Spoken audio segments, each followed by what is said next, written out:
horse. All right. I'm either a rocking horse or a mule, depending on how nice you're feeling. Okay.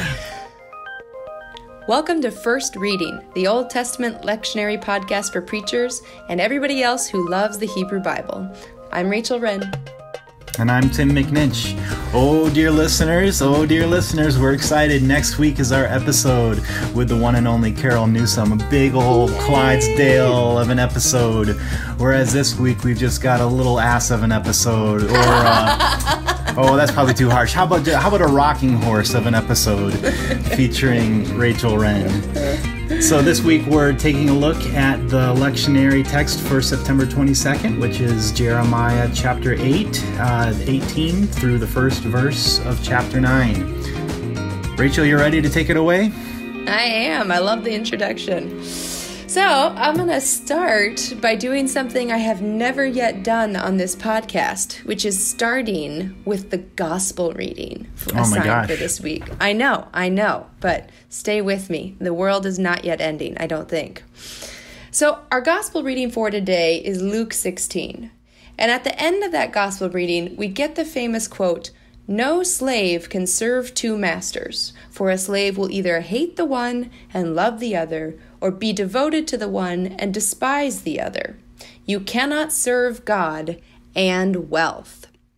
Now, since this podcast episode is for September 22nd, people are going to be right in the middle of that thing where people give money.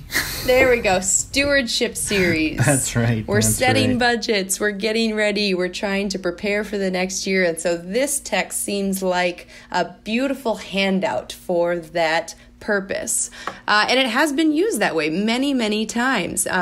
Other times it's been wrestled with for the metaphor of slavery, if that's appropriate or problematic for today's setting, especially with our history of slavery in America. And other time, this text has been used to talk about what wealth means in America and the ways we let this concept rule our lives. But in our Jeremiah text for today, we're actually given a little bit of insight into this Luke text, into a less commonly dealt with or addressed point of view, and that of the master, especially the despised one that Luke hints is God. Well, maybe, anyway. It's actually completely unclear who is speaking at the beginning of this text in Jeremiah. Verses 18 to 19 are frustratingly ambiguous. Is it God? Is it Jeremiah? It doesn't really give us clear information about who is speaking and to whom we should be assigning this deep grief that is evident. But in the end, perhaps it doesn't matter. The speaker is someone who is grieved to their core, both by the faithless actions of the people and by the extreme suffering the people are undergoing. It's a word of disorienting pain, and as such, it bears many markers of that disorientation. There's a jaggedness to its coherence, a roughness to its stability, a stumbling quality to its cadence that implies a dissipation of sense, even as one struggles to be heard. We get a sense right away of the conflict out of which this word comes, the conflict between the speaker, likely God, or at least Jeremiah bearing God's representation, and the people, a long-standing conflict which we've addressed numerous times on this podcast. But what's funny is verse 20, because verse 20 suggests that still, even in the midst of this self-induced suffering, the people feel entitled to a certain relationship with God that resembles more a genie than a divinity.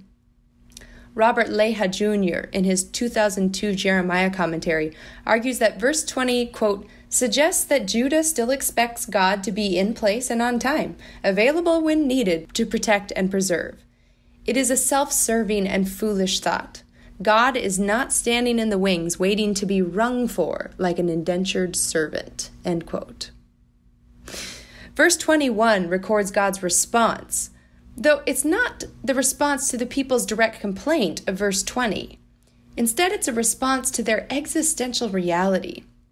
Now, the NRSV is rather tame in its translation here. For the hurt of my poor people, I am hurt. I mourn, and dismay has taken hold of me.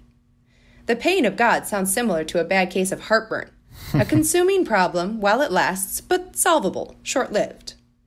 The JPS, however, the Jewish Publication Society, captures the Hebrew better. Because my people is shattered, I am shattered. I am dejected, seized by desolation. This is deeper than a bad case of indigestion.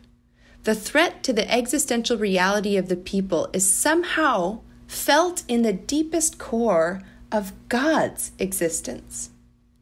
And at this point, we have something new. God's reality is inextricably tied to the people's reality.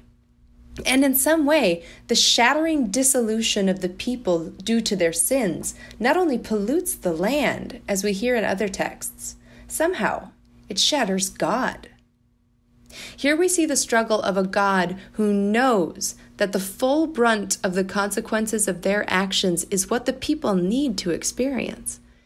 And yet, when you are a divine being whose very breath creates life merely by forming sound and word, how is it to bear the pain of their destruction? This chapter flits from one desperate image of God to the next. Again, Lehan notes that in verse 22, God almost presents as divine parent, casting about for any solution in the face of the people's terminal diagnosis. Is there no balm in Gilead? Can no physician be found? Why has healing not yet come to my poor people? For anyone here who has binge-watched the recent Netflix series Stranger Things, am I the only one? I doubt I am. There comes a moment in season 2. There's a slight spoiler in this, but nothing too major. Joyce, the mother of a suffering teenager, is sitting in a room filled with doctors. All are confident, all are authoritative, all are trying to counsel her about the decision she needs to make for her sick son. But none of them can offer any answers. What is happening to my boy? Can any of you tell me what is wrong with my boy? Joyce shouts, and the room of doctors just stares. What is wrong with my people? Can anyone tell me when healing will come to my people? God cries in this text with the force of a desperate mother.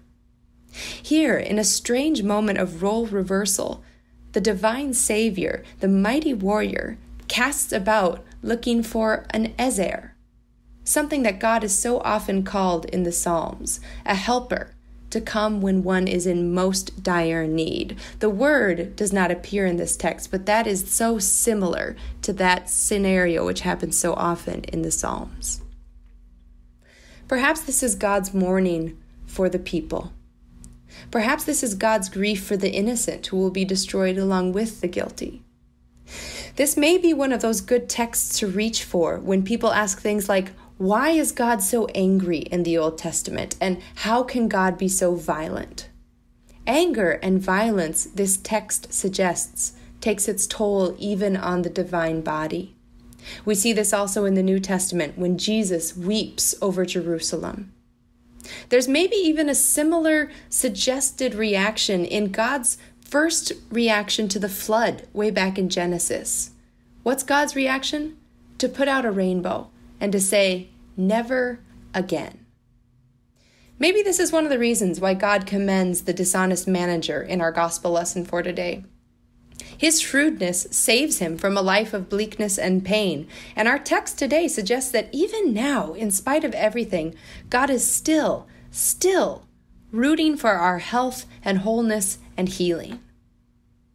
And maybe, just maybe, when it seems like God is silent in the face of our suffering, maybe the silence is because we're listening for the wrong thing. What would it look like to stop trying to listen for God's words in the midst of our suffering and to listen instead for God's tears? Well, all right, Rachel, now you're preaching to me. I need to hear that. So thank you for your work on that, and I think that's going to get our preachers off and running on a great sermon. Thanks for your work on that. Yeah, glad to hear it. Okay, that's going to wrap us up for this week, folks, but you're going to want to tune in next week for our longer episode with Carol Newsom. You can also find everything that we've done on our website, firstreadingpodcast.com. And remember, if you enjoyed the episode today, share it with your tech study group. Share it with your Facebook crew, maybe. Spread the word. Listen with your dog. Sure, why not? Okay, friends, until next time, I'm Tim McNinch. And I'm Rachel Wren. Happy preaching. Hang on, I am completely lost. Where is the text? 8, not 18. Okay, for goodness sakes. I had a panic there that I did the wrong text and I was panicking. Okay.